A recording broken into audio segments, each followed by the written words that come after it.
जय जय रघुवीर समर्थ समर्थ रामदास स्वामी महाराज की जय। समर्थांनी मनावरती 205 श्लोक लिहिलेले आहेत। मन जे कुठल्याही एक्सरे मध्ये येत नाही, MRI मध्ये येत नाही, परंतु आपलं अस्तित्व पदोपदी दाखवून देतं ते मन। या मनावरती समर्थांनी 205 श्लोक लिहिले। यापैकी 39 नंबरचा श्लोक मी आज निरूपणासाठी घेतोय। जया वर्णिती वेदशास्त्रे पुराणी, जयाचे नियोगे समाधान बाणे, तया लागे हे सर्व चांचल्य दीजे, मना सज्जना राघवी वस्ती कीजे। जया वर्णिती वेदशास्त्रे पुराणे, जयाचे नियोगे समाधान बाणे, तया लागे हे सर्व चांचल्य दीजे, मना सज्जना राघवी वस्ती कीजे।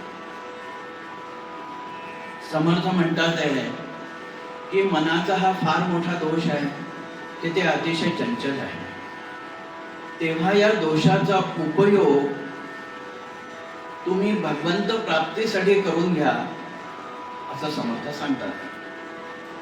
म्हणजे काय करा, तर ते मनच भगवंताला देऊन टाका। मन त्याच्याकडे ठेवा, चित्त त्याच्याकडे लावा, सतत लक्ष त्याच्याकडे असू द्या। ब्रह्मचैतन्य महाराजांनी याला एक छान अशी उपमा दिलेली आहे। ते याला अनुसंधान असं म्हणतात। अनुसंधान या शब्दाची महाराजांनी अतिशय मार्मिक अशी व्याख्या केलेली आहे। स्त्रीचं जसं पदराकडे लक्ष असतं, असं लक्ष भगवंताकडे असणं याला अनुसंधान असं म्हणतात। एखादी गरीब घरची बाई एखाद्या श्रीमंताकडे दिवसभर काम करते, ते करत असताना तिचं सतत लक्ष घरी आपल्या मुलाबाळांमध्ये असतं। असं लक्ष भगवंताकडे असणं याला अनुसंधान असं म्हणतात। आपण व्यवहारामध्ये सुद्धा बघतो की कुठेतरी आपण एकाग्र झाल्याशिवाय आपल्याला यश मिळत नाही। भीमसेन जोशी 18 तास रियाज करायचे, तेव्हा एवढे मोठे पट्टीचे गायक झाले। सचिन तेंडुलकर, गावस्करनी तर आपल्या हॉलमध्ये वेगवेगळ्या उंचीवरती वेगळे वेगळे चेंडू लावून ठेवलेले होते की कसा चेंडू आला तर कसा खेळायचा, असा अभ्यास तो तासन तास करायचा। तेव्हा एवढा मोठा क्रिकेटपटू झाला। ही गोष्ट परमार्थात आहे। भगवंताच्या ठिकाणी एकाग्र झाल्याशिवाय आम्हाला अनुभूती येत नाही। थोडक्यात काय, तर भगवंताच्या सान्निध्यात जेव्हा आपण असतो तेव्हा लक्ष त्याच्याचकडे हवंय। इतकंच नव्हे तर जेव्हा आपण प्रपंचाचे काम करत असतो तेव्हा सुद्धा लक्ष त्याच्याचकडे हवंय। परंतु आमचं काय होते की जेव्हा आम्ही भगवंताच्या सान्निध्यात असतो तेव्हा सुद्धा आमचं चित्र मन त्याच्याकडे नसतं, इतर वेळी तर नसतं। एकदा गुरु नानक एका नवाबासोबत चाललेले होते। बोलता बोलता त्यांनी त्या नवाबाला सांगितलं की मी पण नमाज पढतो। संध्याकाळचे 5 वाजले, नवाबाची नमाज वाचण्याची वेळ झाली। तो नानकांना म्हणाला, आपण केव्हा वाचणार नमाज? त्यावर नानक म्हणतात, तुम्ही वाचून घ्या, मी थोड्या वेळाने वाचतो। नमाज 5 वेळ नमाज पढतो। नमाज पढून झाल्यानंतर नानक त्याला विचारतात, झाली नमाज पढून? तो हो म्हणतो। यावर नानक म्हणतात, तुम्ही नमाज कुठे पढत होता? तुम्ही तर अरबी घोड्यांचा सौदा करत होता। तेव्हा नवाबाच्या लक्षात येते की खरंच मी नमाज पढत होतो, परंतु माझं सगळं लक्ष तर त्या सौद्यामध्येच होतं।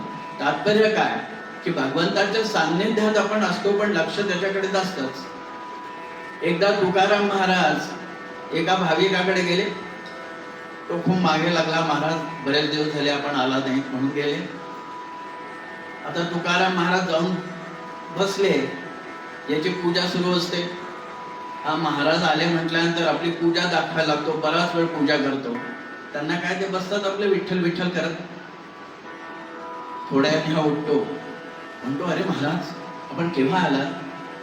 यावर तुकाराम महाराज म्हणतात, जेव्हा तू बागेमध्ये फुलं तोडत होता तेव्हा मी आलो. याला हे समजत. हा पुन्हा विचारतो, महाराज आपण केव्हा आलात? तुकाराम महाराज म्हणतात, जेव्हा तुझ्या मुलाने स्टूलवर चढून वरचा डबा काढला, डबा खाली पडला, लाडू सगळीकडे पसरले, ते लाडू तू आवरत होता तेव्हा मी आलो. आता याची ट्यूबलाईट लागली की खरंच मी पूजा करत होतो, पण माझं लक्ष पूजेत होतं का? तात्पर्य काय की आम्ही जेव्हा भगवंताच्या जवळ बसलेलो असतो, त्याचं नामस्मरण करत असतो, पोथी वाचत असतो, सूक्त पठण करत असतो, तेव्हाही आमचं चित्त त्याच्याकडे नसतंच. जेव्हा की समर्थांना काय म्हणायचंय की तेव्हा तर तुमचं लक्ष त्याच्याकडे हवंच आहे. तुमचे प्रपंचातले कामं तुम्ही करत असताना सुद्धा तुमचं लक्ष त्याच्याचकडे हवंय. देहाने सगळे कर्तव्य करायचे आहे, परंतु लक्ष त्याच्याकडे हवंय, असं समर्थ म्हणतात. अनुसंधान थोडक्यात म्हणजे काय? समर्थांना काय म्हणायचंय की सतत जे आहे ना ते नामस्मरण तुम्ही करायला पाहिजे. तुमच्या गुरुचं स्मरण सतत करायला पाहिजे. म्हणजे सतत नाम नाम नाम, सतत महाराज महाराज महाराज असं हवं समर्थांच्या म्हणण्याप्रमाणे. पुन्हा एक व्यावहारिक उदाहरण देतो की एखादा वकील हा 24 तास वकीलच असतो. असेच एखादे मास्तर मास्त्रीण 24 तास मास्तर मास्त्रीण असतात. पेपर तपासणं, मार्क देणं हे त्यांच्या हाडामासामध्ये भिनलेलं असतं. एका मास्तरीण काकूंचं लग्न ठरतं. आता मी मास्तरीण काकू का म्हणतोय? ऍडव्हान्स एज मध्ये लग्न ठरतं. लहान भावंड असतात, त्यांचं लग्न होतं, नंतर यांचं लग्न ठरतं. प्रेम विवाह ठरतो, विवाह व्हायचा असतो. तो उत्साहामध्ये तो मास्तरीण काकूंना एक पत्र लिहितो, तुझ्याशिवाय करमत नाही वगैरे असं काहीतरी लिहायचं. असं पत्र लिहितो आणि मास्तरीण काकूंना पाठवून देतो. पत्र मिळाल्यानंतर मास्तरीण काकू ते पत्र वाचतात. त्याच्यातल्या ह्रस्व दीर्घाच्या चुका बरोबर करतात, त्याला व्याकरण दृष्ट्या बरोबर करतात, त्याला 10 पैकी 4 मार्क देतात आणि त्याला परत पाठवून देतात. तात्पर्य काय? आता हे पेपर तपासणं, मार्क देणं मास्तरीण काकूंच्या हाडामासामध्ये भिनलेलं असतं. असं हे भगवंताचं नाम आमच्या हाडामासामध्ये भिनायला पाहिजे. त्यासाठी सतत नाम नाम नाम, सतत महाराज महाराज महाराज असं पाहिजे.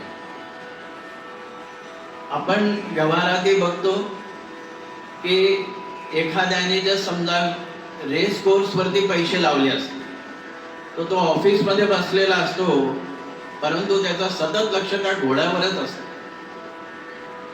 तात्पर्य काय? तर भगवंताचं सतत अनुसंधान पाहिजे.